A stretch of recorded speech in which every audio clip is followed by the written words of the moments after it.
সাম্প্রতিক সময়ে কাব্যিশ্বের একটি কনসার্ট আপনাদের এখানে আয়োজন করার কথা ছিল এবং শেষ দিন রাতের বেলা জানা গেছে যে ভেন্যু জটিলতায় কনসার্টটি বাতিল হয়েছে। এই অভিযোগটা কি সত্য কিনা? যেহেতু আপনাদের ভেন্যু, আপনাদের কি বক্তব্য? এই বিষয়টা নিয়ে আসলে আমরাও একটু বিভ্রান্ত হয়েছিলাম যখন আমরা এটা দেখতে পেলাম আর কি, যে ভেন্যু জটিলতার কারণে কনসার্টটা হচ্ছে না। আহ, যদি পেছনের কথা বলি, সেক্ষেত্রে হচ্ছে যে প্রাইম অফ কমিউনিকেশনস তো আমাদের ভেন্যু কনফার্ম করেছিল অ্যারাউন্ড 1.5 months এগো, অলমোস্ট 1.5 মাস আগে কনফার্ম করে, এবং হচ্ছে তাদের বেশ কিছু রেগুলেটরি আসলে ডকুমেন্ট সাবমিট করতে হয় after they confirm a booking.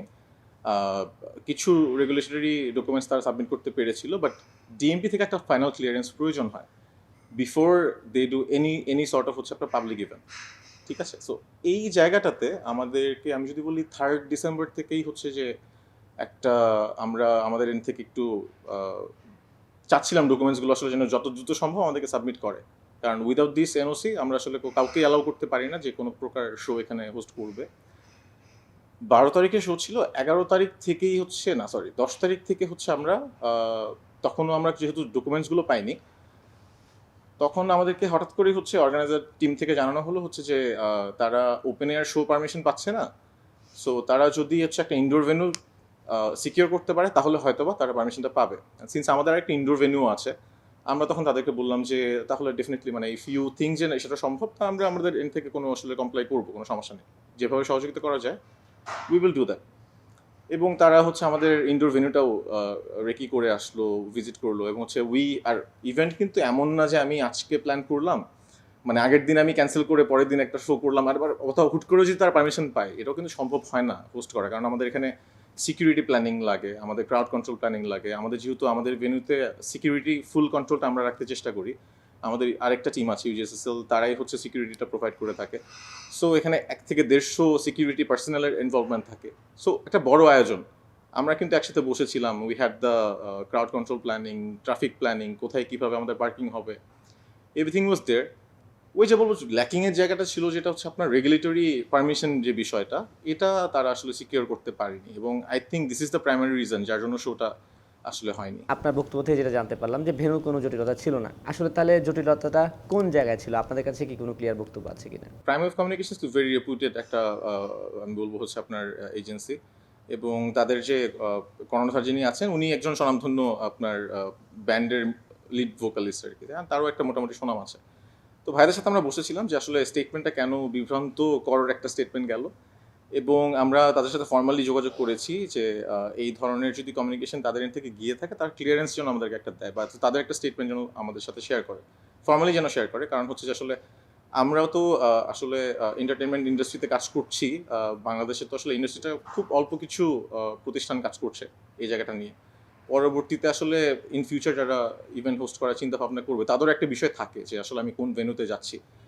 So আমার এন্ড থেকে এটাই আসলে এক্সপেক্টেড থাকবে যে এক্স্যাক্ট যেই জন্য তারা শোটা করতে পারেনি, এটা যেন আসলে সবার সম্মুখেই যেন আসলে পুরো বিষয়টা নিয়ে তারা সামনে আসে। কারণ বিভ্রান্তি ছড়ানোর আসলে আমার মনে হয় না কোনো এন্ডেই এই বিষয়টার একটা ফলশ্রুত একটা ইয়ে পাবো আমরা। যেহেতু আপনাদের ভেন্যু আছে, আপনারা ভাড়াও দিচ্ছেন, এই ধরনের আন্তর্জাতিক ভেন্যু মানে নেবার ক্ষেত্রে কি ধরনের ক্রাইটেরিয়া বা কি কি বিষয়গুলো দেখে আপনারা হচ্ছে ভেন্যু ভাড়া দিয়ে থাকেন? বাকিদের বিষয়টা আমি ঠিক মানে ক্লিয়ারলি বলতে পারবো না, বাট আমাদের তো বেশ একটা বড় লম্বা কমপ্লায়েন্ট বা কমপ্লায়েন্স পলিসি আমাদের থাকে, যে এখানে before anyone like comes here and books a date, আমাদের এখানে তাদের কোম্পানি ইনফরমেশন আমাদেরকে সাবমিট করতে হয়, তাদের বিন টিন এবং যাবতীয় সকল ডকুমেন্টেশন কিন্তু আমরা নিয়ে তারপর বুকিংটা কনফার্ম করি, যে ডেটটা কনফার্ম করি।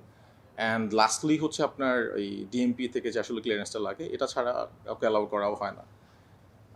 সো আমি বলবো হচ্ছে সবার যদি মানে অর্গানাইজারদের জন্য যে কথাটা, যদি ক্লিয়ারেন্স থাকে, সিকিউরিটি ক্লিয়ারেন্স থাকে, এবং হচ্ছে আপনার মন্ত্রণালয়ের পারমিশন থাকে, তাহলে ভেন্যু এন্ড থেকে আসলে জটিলতা হওয়ার সুযোগটা খুবই কম।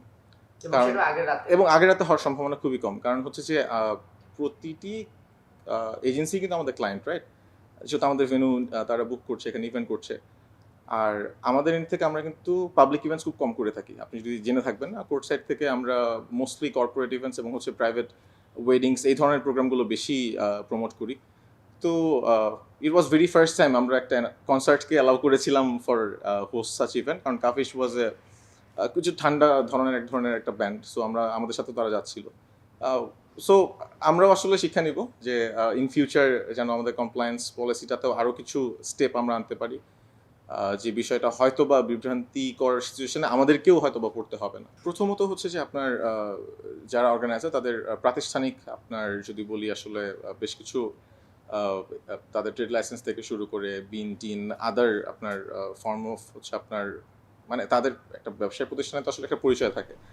এই ডকুমেন্টেশনগুলো ছাড়া আসলে তো বুকিং নেওয়া সম্ভব না, রাইট? সো অর্গানাইজারদের এন্টিটি ইজ রিয়েলি ইম্পর্ট্যান্ট, এবং হচ্ছে যে আপনার সিকিউরিটি ক্লিয়ারেন্স এবং ডিএমপি যে আপনার এনওসি একটা ইস্যু করে যে তারা হোস্ট করতে পারবে, এই তিনটা বিষয় যদি ঠিক থাকে তাহলে আই বিলিভ যে বুকিং নেওয়া সম্ভব। এই ঘটনার পরে আপনারা কি কোনো পদক্ষেপ নিচ্ছেন কিনা, যেহেতু ব্লেমটা আপনাদের দিকে এসেছে?